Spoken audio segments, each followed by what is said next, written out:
Oge could not explain the kind of joy that surged through her. Her mother had obviously outdone herself this time. She practically flew home to deliver the letter. However, she was smart enough to put on a sad face before she reached home. Adigo. She fainted when she read the note. It took a while to resuscitate her, but even then, she cried uncontrollably. Which one would she deal with first? Was it the fact that Obi had believed a lie without hearing from her? Or the fact that she had been framed? Or the fact that she had been publicly humiliated? She would become a laughingstock in the village, the girl that was abandoned on her wedding day. Adigo cried so hard and could not be consoled. Before she even knew what was happening, some of the women inside had taken the news outside, and in no time it had started to spread. People started to murmur as they left the compound, for some it was unbelievable. "I can't believe this," one woman said. "Adigo is such a well-behaved girl." "Biko, let me hear," her partner cut in sharply. "Is it not obvious that she has been pretending? All these girls that act like they are innocent, inside they are very dangerous." Everyone had a thing or two to say about the situation. Adigo cried for days. She refused to eat anything or step out of her room. Oki did not bother to hide her happiness anymore. She rubbed it in Adigo's face at any given opportunity. As for Obianu, who had orchestrated everything, she was still playing the good mother. Obianu was a meticulous planner. She had hired a young man and paid him handsomely to tarnish Adigo's image. The man was to visit Obi a night to the marriage in tears and beg him to leave Adigo alone. He was to tell Obi that he was Adigo's lover and they were planning to marry before he showed up, and that Adigo was carrying his child. The young man obviously did his job well because Obi and his mother had believed every single thing they were told. And so, whilst Obianu sympathized with Adigo in her front, she was celebrating with her daughter behind her back. A few days later, Obianu had a visitor. It was her very old friend, Udoka, who had married and now lived in Lagos with her husband and family. No one had heard from Udoka for a long time, and so Obianu was surprised to see her. Most especially, she was even more surprised to see the big car she had come with. Who am I seeing?" Obianu exclaimed. "Udoka, is this you?" The two women embraced each other happily. "Udoka, look at you. You are just smelling money. Kai! Look at your car. Ha, Udoka. I can't believe this is you." Obianu could not contain her excitement, and Udoka was equally happy to see her old friend. It was a happy reunion for the two women. Eventually, they went inside to catch up on past years, but Udoka's countenance showed that she had not come for small talk. Obi, I know you are surprised to see me. I'm probably wondering why I have come. The truth is that I am here for a very serious reason." Obianu became worried. hope all is well with you. All is well with me, my sister. It's just that I need your help, Njideka responded. Obianu's senses came alive. You need my help. What for? I need a wife for my son Udoka. A very good girl that is calm and respectful.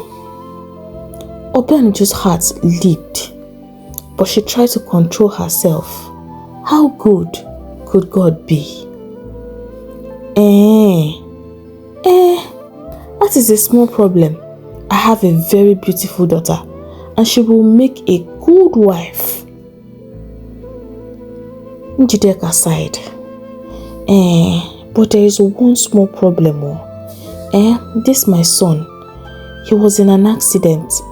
So, for now, he cannot walk or talk or do anything by himself. He needs someone to assist him and, feed him. Obianu's jaw dropped. I don't understand. You mean that your son is crippled? A vegetable? Haba! Obianu, Njideka cut in. Why so harsh? It was as a result of an accident. He was not born that way. But don't worry, there is enough money and I will pay you handsomely. Just name your price. Obianu's brain started working very fast. Immediately, she came up with a plan. Njide, you are my long-time friend and I cannot fail you. I see that this is really important to you. You see, my daughter Ogi is already engaged to marry Obi. You remember Obi now? Late Mazi Okonkwo's son. Njideka nodded. She continued. They are getting married very soon. But I have another daughter, Adigo. She is a very good girl, very good girl, intelligent. She finished secondary school with high scores.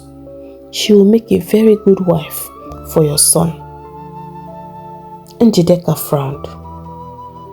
Is that not your late twin sister's daughter? And what is her name? Ugomma. Is that not Ugomma's daughter? Obianu feigned sadness.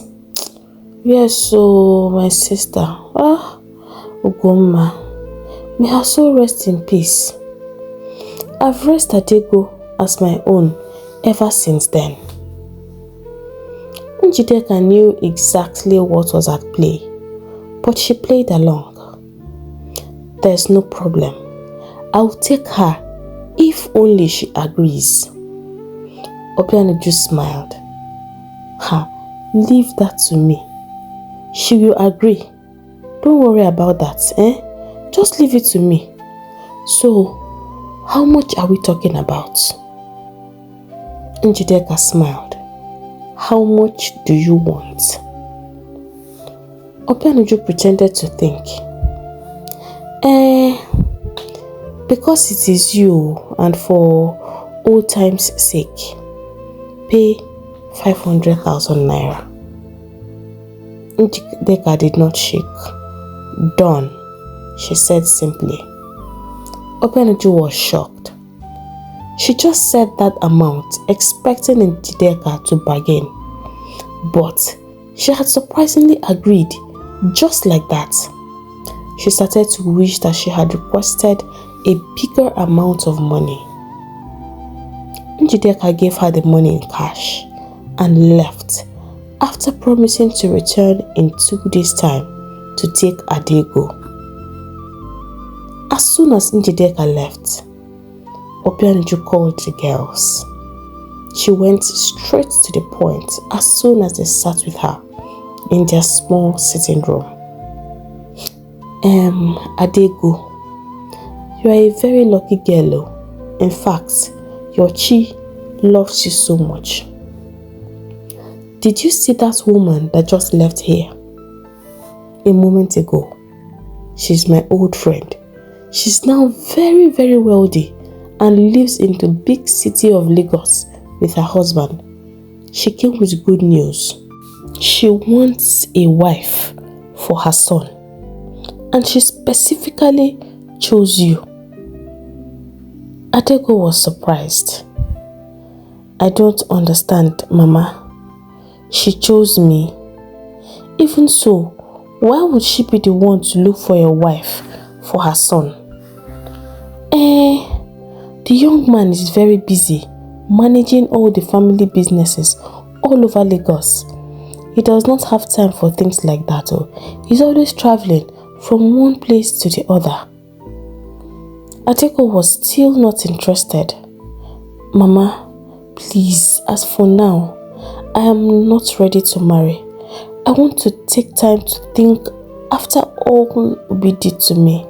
I'm not ready now, please, I'm sorry. Ta! Close that hole you call a mouth. Instead of you to thank God that after the public embarrassment you brought to this family, a man is still willing to marry you. See, let me tell you, after that unfortunate incident that had you abandoned on your wedding day, no man will marry you in this village. So this is for your own good. But Adigo remained stubborn. Mama, I don't care what people are saying. I am not ready to marry for now. Let Ogi go. Obianu was losing her patience. Adigo, you will go with that woman whether you like it or not. You will not rub bad luck on your sister and make men to start avoiding her too. The woman specifically wants you, and this is a great opportunity for you. If I were you, I would be dancing. Do you think it is easy to go to Lagos? Go and pack your things. She will be back in 2 days to take you with her.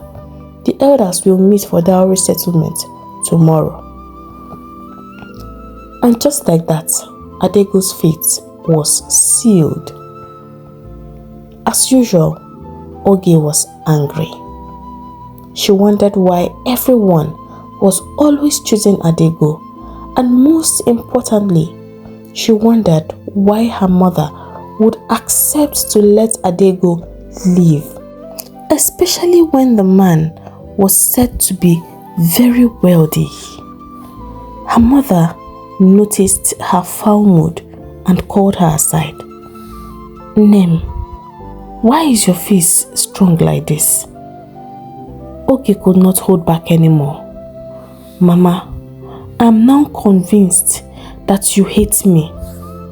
I'm convinced now that you want me to get stuck in this village, because why would you let that woman choose Adigo over me? Obianu laughed. Is that why your face is pete like an overripe pawpaw? You act as if you don't know who you are dealing with. She leaned closer. I have bigger plans for you. Let Adigo carry herself and go. You see the husband they're talking about? Ooh, he's nothing but a vegetable. Crippled. He cannot talk. He cannot walk or even do anything by himself. Is that the kind of man you want? Tufiakwa, God forbid, Ogi exclaimed. Oh, now you are reasoning. I collected 500,000 naira from that woman in exchange for Adigo. Henceforth, we have upgraded. Our life has changed. At least, Adigo has finally become useful to us. As for you, Obi is the goal. I want you to upgrade yourself so that when Obi visits again, we will hit target. Once again, while they were celebrating, Adigo was in her small room crying out her eyes. She wished she could just disappear, but she did not have such powers. 2 days came, and as promised, Njideka returned. By then, Adigo was already set, and so her journey to Lagos to meet her husband began. Lagos was more than what Adigo had expected it to look like. It was a whole new world, far different from the one she knew. Back in the village, most families still had mud houses. Only the very rich could afford brick houses. But here in Lagos, there were only brick houses. Some were even made of glass, so tall they nearly touched the heavens.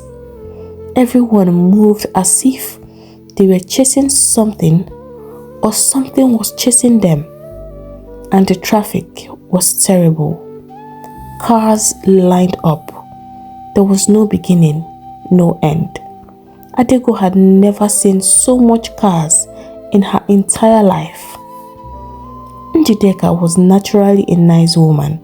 She took her time to explain things and places to her as they moved. When they finally reached the house, Adigo was in awe. She was speechless. The house was so big and beautiful. She started contemplating crawling on all fours because she could not imagine matching her feet on such beauty. But her feeling of awe soon became a full-blown shock when she finally got to meet her husband. Njideka took her to her supposed husband, and what she saw threw her off balance. He was crippled, sitting on a wheelchair, looking like he had lost touch with the world around him. Adigo looked at Njideka, shock written all over her face. "Is this him? I mean, my husband?" Njideka nodded. "You seem surprised. Did your mother not tell you about his condition?" Tears filled her eyes immediately as she shook her head. Njideka's eyes softened. "I'm so sorry. I expected her to tell you, since she said she would convince you to come.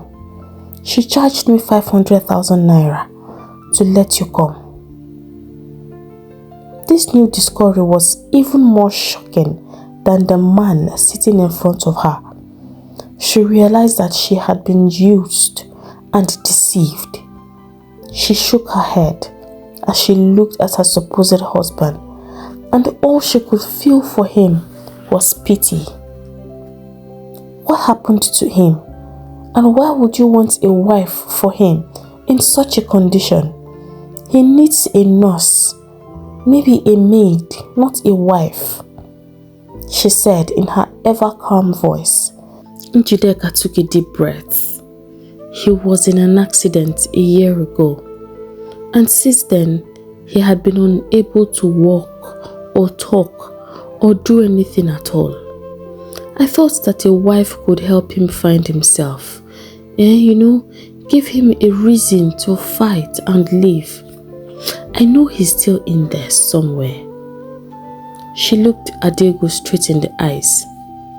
"If you change your mind and decide you want to go, I won't stop you. I'll just put you on the next bus back to the village. I'm really sorry you were misinformed." Adigo was touched by the way Njideka spoke, and in all honesty, she was truly not happy with her situation. But what could she do? She could not go back to her home, where she had been betrayed and sold like an ordinary popcorn. It was obvious they did not care about her. There and then, she made up her mind to stay. At least this woman seemed nice. Adigo started work immediately. In fact, she was more like a caregiver than a wife. She had to wait on Udoka round the clock. He depended on her for every single thing, including when he needed to ease himself. It was the most trying period of Adigo's life.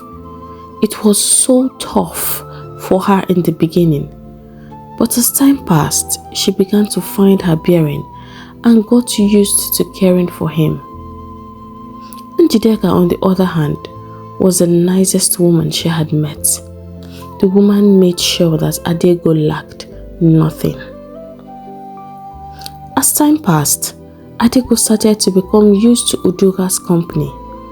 She would read him his favorite books before the accident, take him outside on his wheelchair to enjoy the evening breeze, and even though he did not talk or respond, she always talked to him. Whenever she felt sad or needed someone to talk to, she would pour out her heart to him. She told him things about herself and all the bad things she had been through. He never responded or even acted like he was listening, but still, talking about it gave her some sort of relief. Meanwhile, back in the village, life was going as planned for Obianu and Ogi. Mama Obi had managed to convince her son to marry Ogi, just as she had suggested in the beginning. And this time, Obi did not argue with her. Much to Obianu's delight, Obi came back with his mother and a few elders to apologize for their past behavior and ask for Ogi's hand in marriage. They quickly jumped on it. They agreed, and everything was settled as quickly as possible. But the marriage, it did not last. Ogi was terribly and unapologetically lazy. She could not cook or clean or wash clothes. Even the dishes she ate with were difficult for her to wash. She was able to do absolutely nothing. All she did all day was to sleep and eat food that was either bought from a food seller or cooked by Obi when he could no longer endure the hunger. He went off to work every day without food and came home still to meet empty pots. Obi complained incessantly. He complained bitterly every single day. But his complaints fell on deaf ears. And when he so much as scolded her, she would run her mouth like a tap and say all kind of vile things to him, hurl insults at him, and conclude by telling him that she was not his slave. One day, something happened that broke the camel's back. Obi went out to work that fateful day as usual, but before leaving, he told Ogi that he would be coming home that day with a few friends and would like for her to prepare something nice for them. Ogi agreed with a smile and collected the money Obi provided for the food. However, Obi returned to meet the shock of his life. First of all, the living room was scattered, exactly the way it was when he left that morning. The plate Ogi had used to eat since 3 days ago was still sitting on the table, smelling. And to make matters worse, she did not cook. Instead, she had gone to an eatery and bought 5 plates of jollof rice and beef. She did not even have the sense or the decency to dish the food into proper plates. She arranged the takeaway plates on the dining table and went to sleep upstairs. Obi was so embarrassed when he came in with his friends Anger surged through him as he went straight into the room to look for Ogi. He found her just where he expected her to be, sleeping peacefully. "Ogi!" he called out sharply. She jumped up when she heard his voice. "Ogi, what is the meaning of this?" he thundered. Ogi was surprised. "What is the meaning of what again, Obi?" she asked. "Ogi, why is my house in such a mess? Even after I told you that my friends were coming home with me." Ogi frowned. "Is that why you are shouting? I was tired after running around to get food for you people. It's not been long I even returned, and I said I should sleep small." Obi could feel smoke rising from his head. "Ogi, you were tired after running around to get food for us. Food you did not cook. Serving food inside a takeaway plate. Ogi, what exactly do you do in this house every day besides eating and sleeping?" Ogi flared up. "Obi, stop this, oh. Did I marry you to come and be suffering? I'm not a maid. If you want a maid, call your mother to send one for you. I said I was tired. Can't somebody be tired again? Do you think it is easy to sleep and wake up? You are not even happy I bought food for you people. You are here complaining. Why did your friends not eat in their houses? Or did their parents not teach them not to eat in people's houses? Very hungry people." Obi was speechless. He looked at Ogi from head to toe. He did not want to do something he would regret, even though the temptation was very strong. He turned and stormed out of the house with his friends. They had to go hang out elsewhere. Surprisingly, none of his friends said anything about what they saw back there in his house. It just died like that. But after that incident, Obi could not endure it anymore. And so he decided to play a small trick on Ogi. He woke her up one early morning a few days later, really excited, and told her that he had gotten a huge contract the day before and would like to take her out for the both of them to celebrate. The clueless Ogi very easily believed him. She was happy. She was excited to go out. She was excited to just go somewhere and enjoy herself all day long, just like her husband had promised her. She wore her prettiest dress, painted her face, and was ready to have fun. But to her greatest surprise, Obi drove past all the fine restaurants she knew, past all the hangout spots he usually took her to. He kept moving for hours, and slowly it began to dawn on her. "Obi, where are you taking me to?" she asked. Obi gave her a reassuring smile. Don't worry, you will see. You know we have not seen your mother since we got married, and I have not seen my mother too. I want us to pay them a surprise visit. Ogi was skeptical, but the smile on his face looked real, and so she relaxed. That was how Obi bundled her and sent her back to her mother. Obianu was shocked. "Obi, why now? What has she done that cannot be forgiven?" she asked, nearly in tears. Obi shrugged. "Nothing, no, Mama, nothing. I have just returned your daughter so that you can train her properly. She is useless, mannerless, dirty, lazy, has no home training. There is no way we can manage her because even in bed, she's not good. This marriage will not work. I have endured enough and I'm done. Ogi cried and begged on her knees. She begged him to save her from the embarrassment and public disgrace. She promised to change and become a better wife. But Obi had made up his mind. He left her there with no single belonging, save for the clothes she was putting on.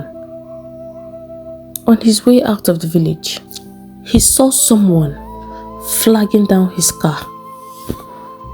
The face looked familiar. It was the same young man who had visited him the night before his supposed marriage to Adigo. He stopped. The man said he wanted to ask him for forgiveness. He said he had not had peace of mind since the last time they saw. Obi saw his distress and urged him to speak.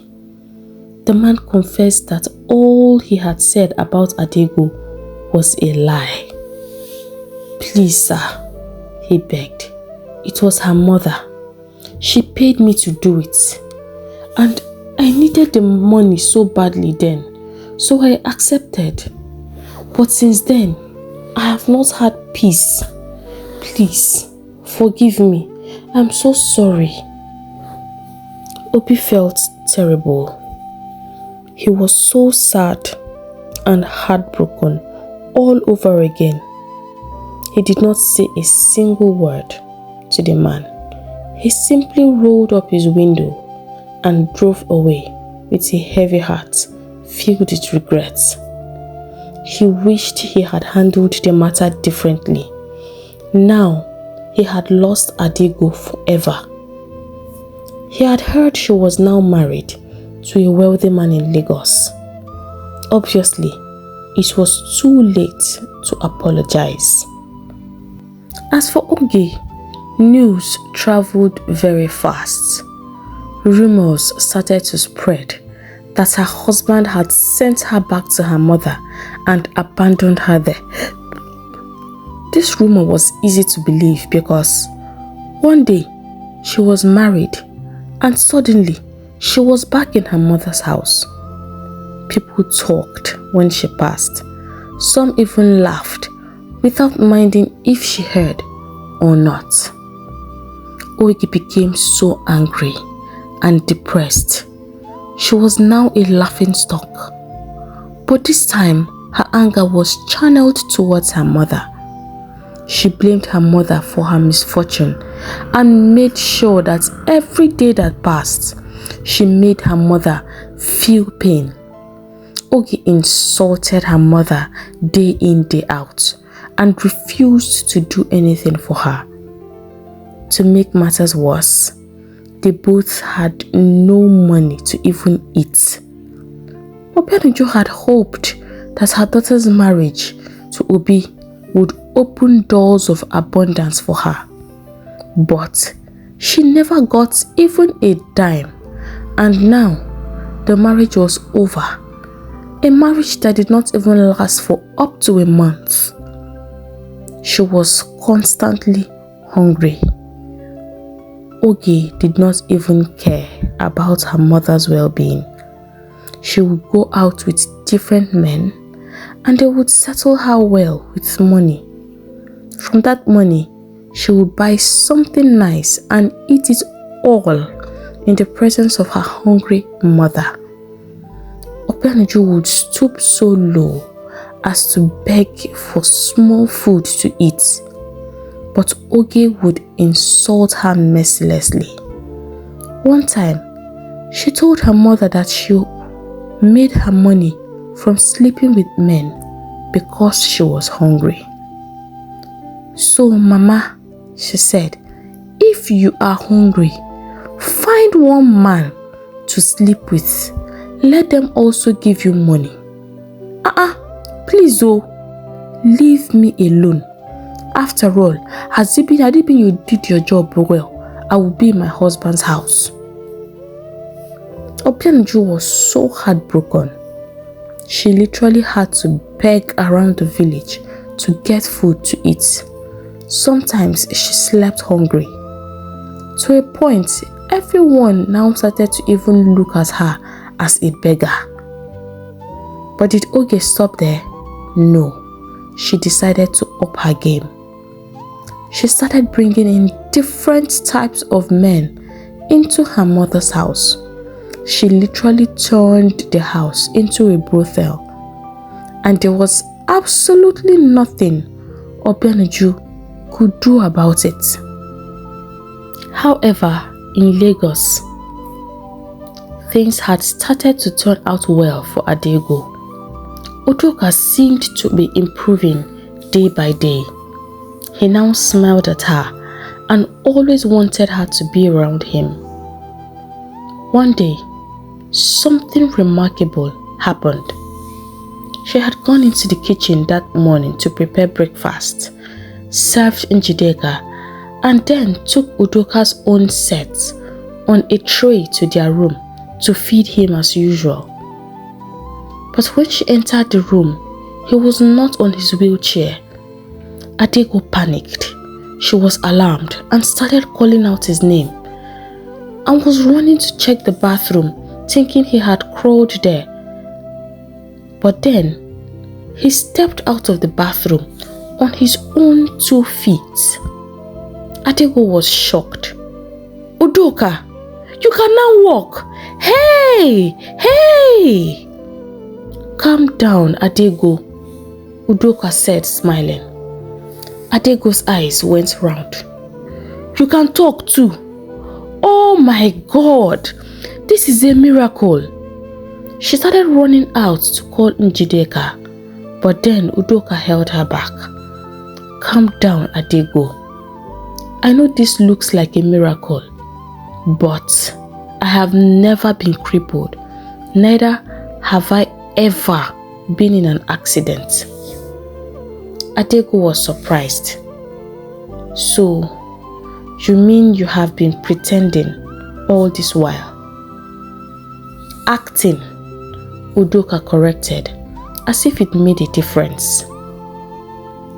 Adigo was still struggling to understand what was going on.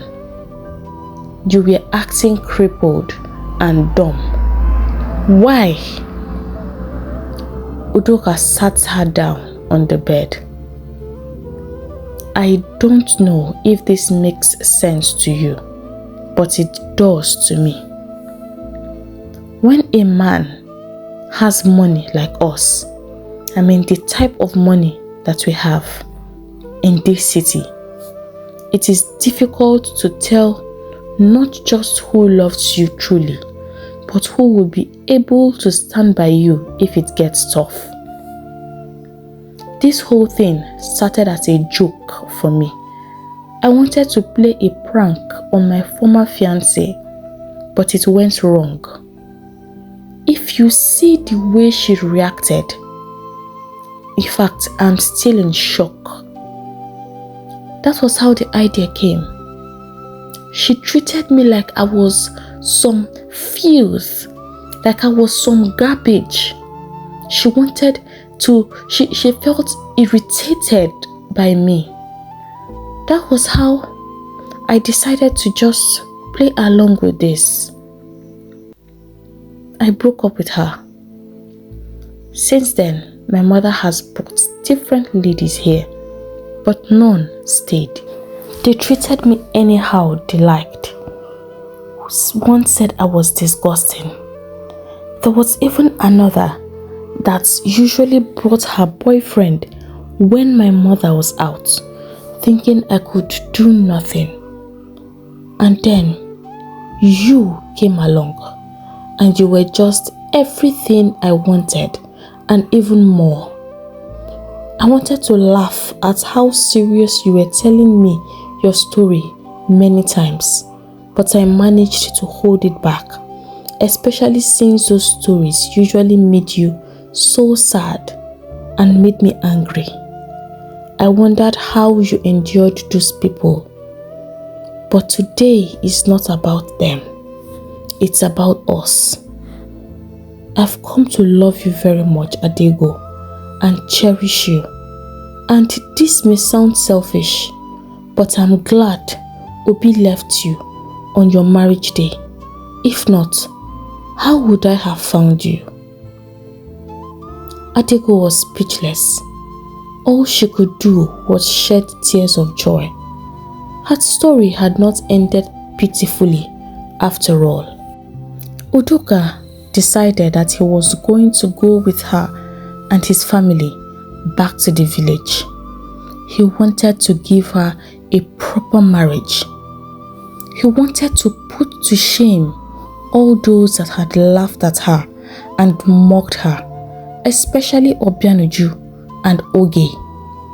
He wanted to show them that Adigo was no longer the person they used to look down on. The day they decided to visit, Udoka decided to make it extra dramatic. He took it to another level. He did not go with one car. He went with a whole fleet.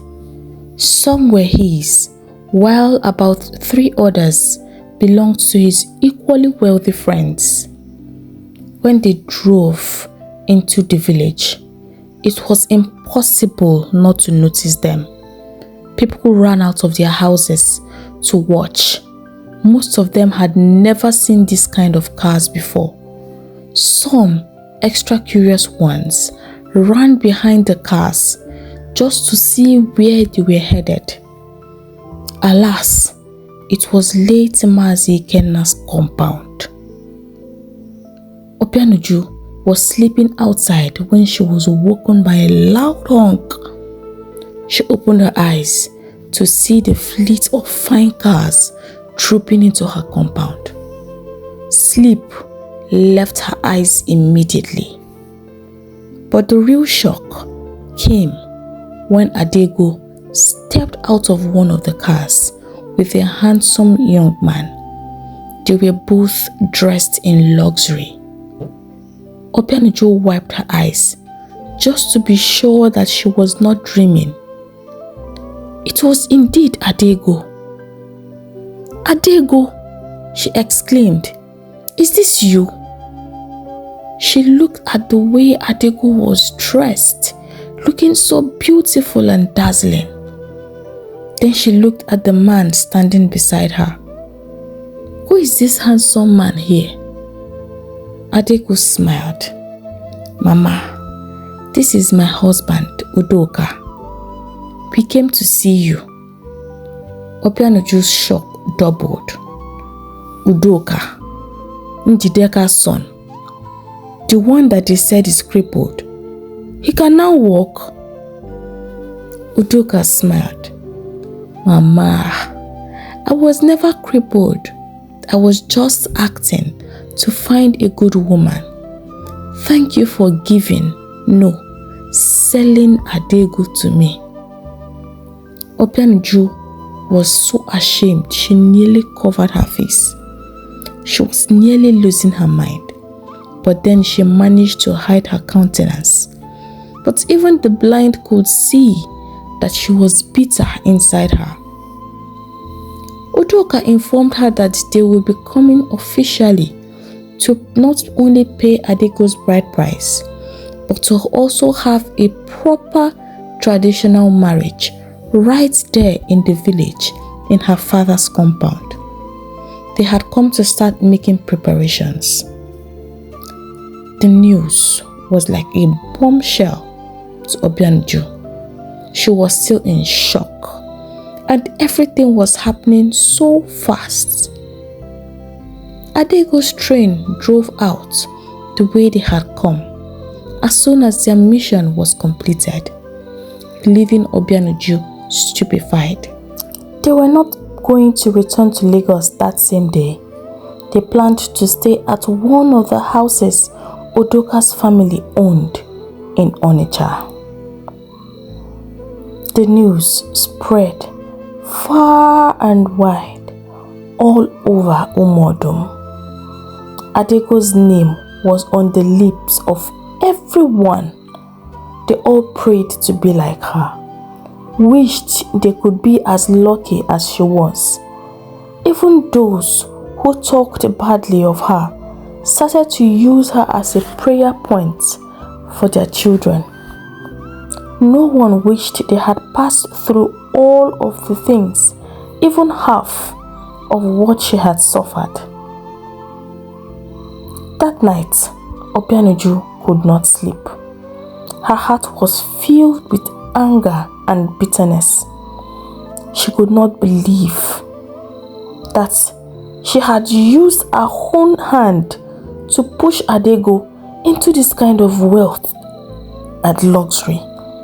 She remembered her own daughter Ogi, who had been returned like a piece of rag and was now roaming the whole village aimlessly with different men.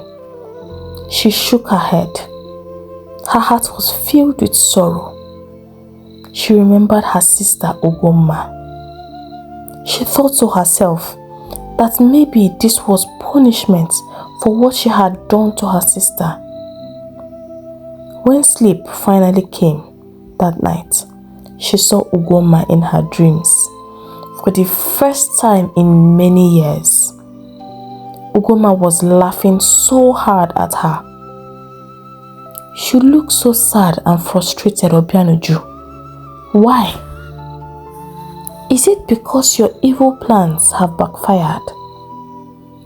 Ugomma laughed again. It must be so painful. Yeah. She brought out something from her wrapper, the exact same bottle she had given her that day. Anyway, I have something to ease your pain and take all the sadness away. And then Ugomma's smile disappeared, replaced by a fury. Drink it, she demanded. Obianu was shaking her head and trying to step back, but it was as if she was held back by a force. Her mouth opened and Ugomma emptied the whole contents into her mouth. Obianu woke up, gasping for air. She started shouting. It was so loud that it woke Ogi from her deep sleep. Ogi rushed to her mother's side. Mama, what is it? Obianu was still gasping for air. Ugomma, Ugomma. Ogi was worried. She knew that Ugomma was the twin sister people rumored that she had killed. Mama, what are you saying? Where is Ugomma? I killed her. I killed her. Ogi was still confused. You killed who? I killed Ugomma. I killed Ugomma. I gave her poison. Now she has come to kill me. Ogi was shocked. So the stories were true. She looked at her mother with disgust. What kind of a person are you? You killed your own sister. Your twin sister. You are a heartless person, and I'm so ashamed to call you my mother. And I listened to you all these years. Now look at how miserable my life has turned out to be. You are wicked and you deserve anything that you get. Let her kill you. Ogi left her mother gasping and walked out of her room in tears. Obianu did not wake up that morning. Her death came as a shock to the village because she was not ill or anything. No one knew what happened except Ogi. When Adigo heard about Obianu's death, she rushed down to the village in tears. For no matter what happened, she still considered Obianu her mother. She was surprised when she saw Ogi in her room, eating like nothing happened. Ogi, I've been looking everywhere for you. Mama just died and you are here, eating. Everyone is outside mourning. What kind of a daughter are you? Ogi looked at Adigo and shook her head. You better save your tears. You are crying for someone that killed your mother. That heartless woman. As far as I'm concerned, She's not my mother. Adigo was shocked by the revelation. I don't understand. She killed my mother. Why would you say something like that? All of us knows that those things are just rumors. Oki became sober. I thought so too, but then I heard it from her own mouth. She had some kind of nightmare last night, said Ugoma wanted to kill her. She confessed to me that she was the one that gave your mother the poison she drank. I was shocked hearing it too. Adigo staggered back as tears filled her eyes. So it's true. Ogi stepped forward. I'm so sorry, Ada. I'm so sorry for everything. I'm so sorry for listening to my mother. This has really opened my eyes to see how evil she is. I'm sorry for treating you the way I did. It was her that lied to Obi because she wanted him to marry me. But I could not even keep a home. Obi returned me like a common article. I take blame too because I knew my mother was planning something. Please, forgive me. Adego's heart was still in shambles, but as she looked into Oge's eyes, she could see the sincerity in there.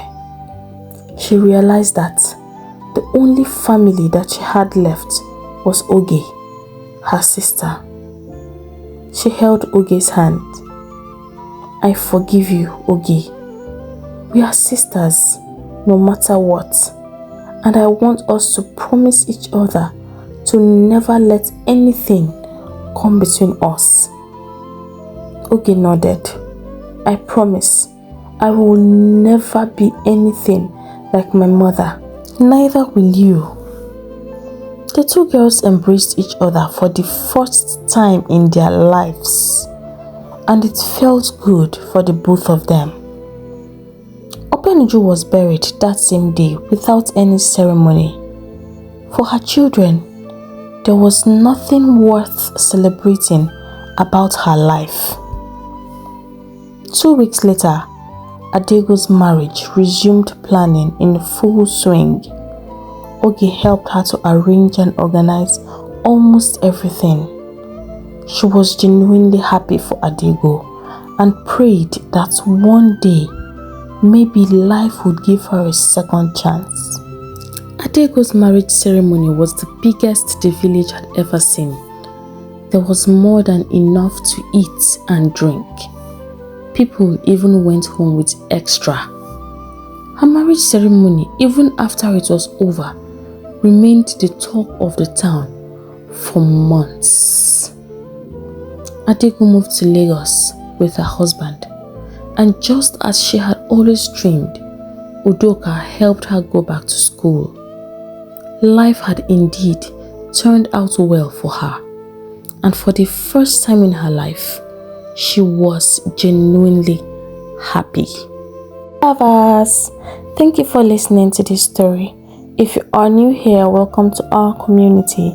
I hope you enjoyed listening to this story as much as I enjoyed creating it. If you have not done so already, please hit the subscribe button and support the growth of our community. Give this video a big thumbs up. If you know someone who would enjoy a story like this, do not hesitate to share. Don't forget to leave a comment down below. Remember, like, share, drop a comment and subscribe.